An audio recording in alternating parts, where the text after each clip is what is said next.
Hello दोस्तों, नमस्कार। Welcome to MB steno classes में। आज हम स्टेनो डिक्टेशन करेंगे 80 वर्ड पर मिनट। कॉपी पेन अपने हाथ में रखिए। 5 सेकंड में डिक्टेशन स्टार्ट होगी।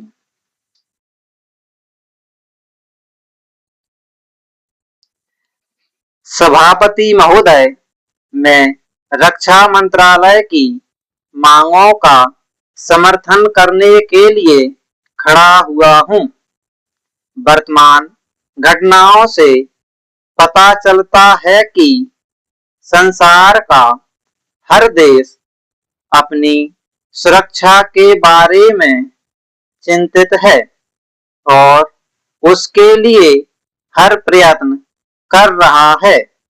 इस दृष्टि से अन्य देशों की तरह हमारे देश में रक्षा मंत्रालय का महत्व है।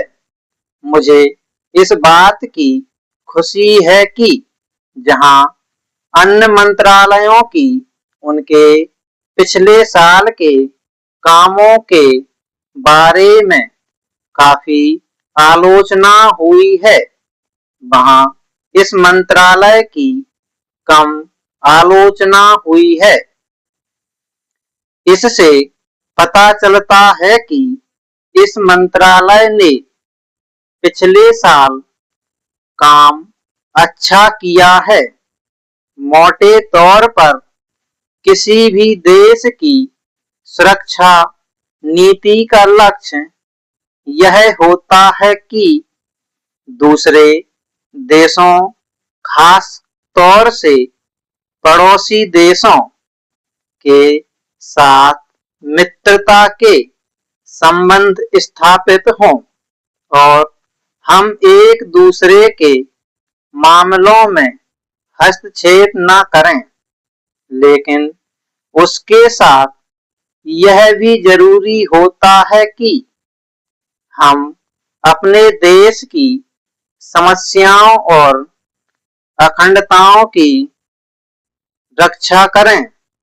इसलिए हमारे देश का यह कर्तव्य हो जाता है कि हम अपने पड़ोसियों के कार्यों पर पूरी तरह नजर रखें, क्योंकि आज तक हमारे देश पर जो संकट आए वे हमारे पड़ोसियों के सामने आए हैं।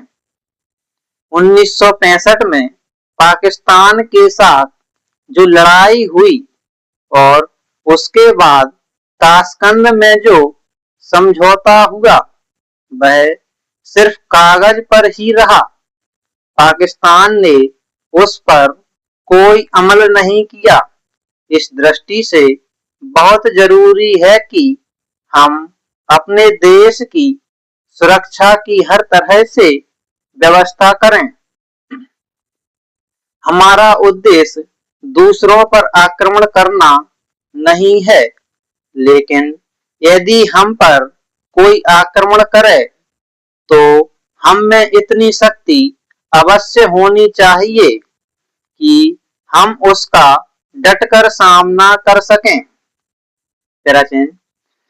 आप जानते हैं कि पिछले दिनों पाकिस्तान को अमेरिका और चीन से काफी मदद मिली है। रक्षा मंत्रालय की रिपोर्ट में भी कहा गया है कि पिछले साल अमेरिका ने पाकिस्तान को 1500 करोड़ रुपए की फौजी सहायता दी है। आज हम फौजी सामान के लिए अपने कारखानों की मदद से अपनी शक्ति बढ़ाने का प्रयत्न कर रहे हैं। वहां पाकिस्तान संसार के देशों से फौजी सामान खरीद रहा है।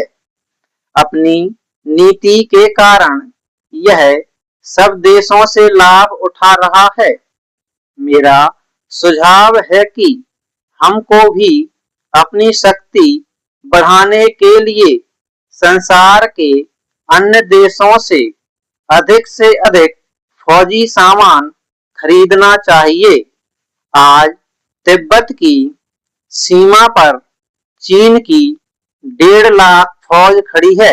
स्टॉप। ये डिक्टेशन यूपीएसआई के लिए है। ये डिक्टेशन रामधारी वेश पर आधारित है। धन्यवाद।